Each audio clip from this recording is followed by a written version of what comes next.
స్పందిస్తారు? అరుణ్ గారు రియాక్ట్ అవ్వండి. నేత అయినటువంటి రాజశేఖర రెడ్డి గారిని దరిద్రుడు, రాష్ట్రానికి పట్టిన శని అని చెప్పేసి ఏ నోటితో తిట్టిందో అదే నోటితోటి రోజు అని పిలిచి మరీ టికెట్ ఇచ్చి మంత్రి పదవి కూడా ఎలా ఇవ్వాల్సిన పరిస్థితి జగన్మోహన్ రెడ్డికి ఎలా క్రియేట్ అయిందో, రాజకీయాల్లో భాగంగా మా పొత్తులో పార్టీ ఉన్నటువంటి వర్మ గారిని కూడా పవన్ కళ్యాణ్ గారు అదే విధంగా మీరు నాకు సహాయకరించాలి, ఇక్కడ నేను గెలవాలండి అని చెప్పేసి అడిగారు. దానికి తప్పేం లేదు. ఎందుకంటే రోజా ఏమి పులివెందుల స్థానికురాలు కాదు, రాష్ట్రంలో స్థానికురాలు కాదు, కానీ వర్మ అక్కడ స్థానికుడు. ఆయన అప్పటి నుంచి రాజకీయాలు అక్కడ చేస్తూ ఉన్నాడు కాబట్టి, స్థానికంగా బలమైన నేతగా ఎదుగున్నాడు కాబట్టి, ఒకప్పుడు ఇండిపెండెంట్ గా కూడా వేసి తన సొంత బలంతో గెలుచున్నాడు కాబట్టి, ఆ అభ్యర్థి యొక్క సపోర్ట్ లేకపోతే ఇవాళ ఎంతో కొంత మెజారిటీ తగ్గిద్ది, లేకపోతే గెలుపు కూడా మళ్ళీ కష్టమైద్దేమో అని చెప్పేసి ఉద్దేశంతో సాటి పొత్తులో ఉన్న పార్టీ యొక్క నాయకుడిని అడగడం తప్పే లేదు. కానీ పదవి కోసము పచ్చి బూతులు తిట్టినటువంటి రోజాని, బొత్స సత్యనారాయణని, గుడివాడ అమర్నాథ్ ని, కన్నా గారిని వీళ్ళందరం తీసుకొచ్చుకోవాలి. కన్నా అంటే మళ్ళీ ఏం కాదు, నాని గారు, వీళ్ళందరినీ తీసుకొచ్చుకోవాలి. ఎలా అయితే పెట్టుకొని అరుణ్ గారు ఒక్క నిమిషం అండి, ఏదో వినిపించండి. నేను వెళ్ళా ఇప్పటి వరకు, వింటాను, వినిపించండి. మీరు కానివ్వండి వినిపిస్తా. ఏదో తీశారు కదా ఫోన్ లో, చూపిస్తాను.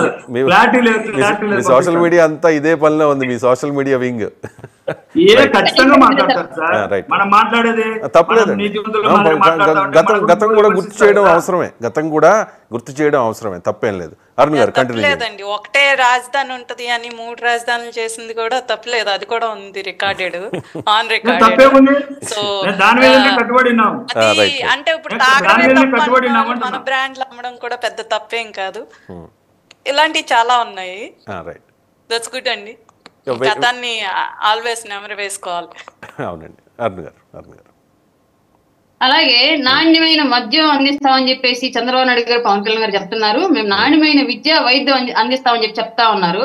సార్ ఇన్నాళ్ళ నుంచి 5 ఏళ్ల నుంచి ఎక్కడ నాణ్యమైన విద్య వైద్యం అందించారు? అంతా నా కల్తీ మద్యం అందించారు. దానికి పోయి మీరు అందించే నాణ్యమైన వైద్యం వాళ్ళకి అందక మీ కల్తీ మద్యం ద్వారా ప్రాణాలు పోయిన కుటుంబాలు ఎన్నో ఉన్నాయి ఈ ఆంధ్రప్రదేశ్ రాష్ట్రంలో మీరు వచ్చిన తర్వాత.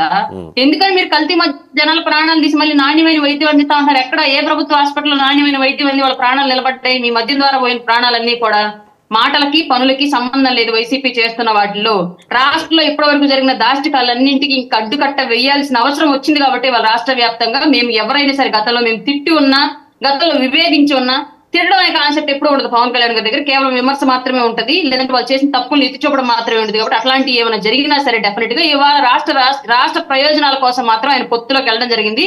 మేము ఓపెన్ గా చెప్తున్నాం, రాష్ట్ర వ్యాప్తంగా అన్ని రంగాల్లో అభివృద్ధి తీసుకురావడం ఉమ్మడి ప్రభుత్వం యొక్క బాధ్యత.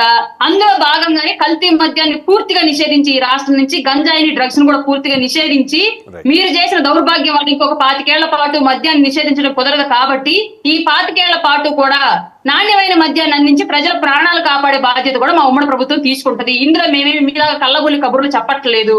ఇది మేము ఈ మాటకు మేము నిలబడి ఉన్నాం. వైద్యము, విద్య, ఇలాగే ప్రాజెక్టులు, రోడ్లు, ఉద్యోగాలు, ఇలా ఉపాధి కల్పన, వీటన్నింటితో పాటుగా కూడా అది కూడా ప్రజలకు సంబంధించిన అంశంలో ఒక భాగంగా మేము తీసుకుని దాన్ని ముందుకు తీసుకెళ్తున్నాం. మీకు చేత అయితే చెప్పండి, నిషేధిస్తామన్నారు కదా, నిషేధించి చూపించండి. ఇంకా 2 నెలలు ఉంది. పర్యావరణ పరిరక్షణ కూడా అరుణ గారు మిస్ అయినట్టు ఉన్నారు. చెట్లు కొట్టేయడం కాదు, చెట్లు నాటి వాటిని పెంచడం మా బాధ్యతగా తీసుకున్నాము. జనసేన కదిలిపోయి పారిపోతున్నాయి, కొండలు మీ దెబ్బ కనుమరుగైపోతున్నాయి, అడవులు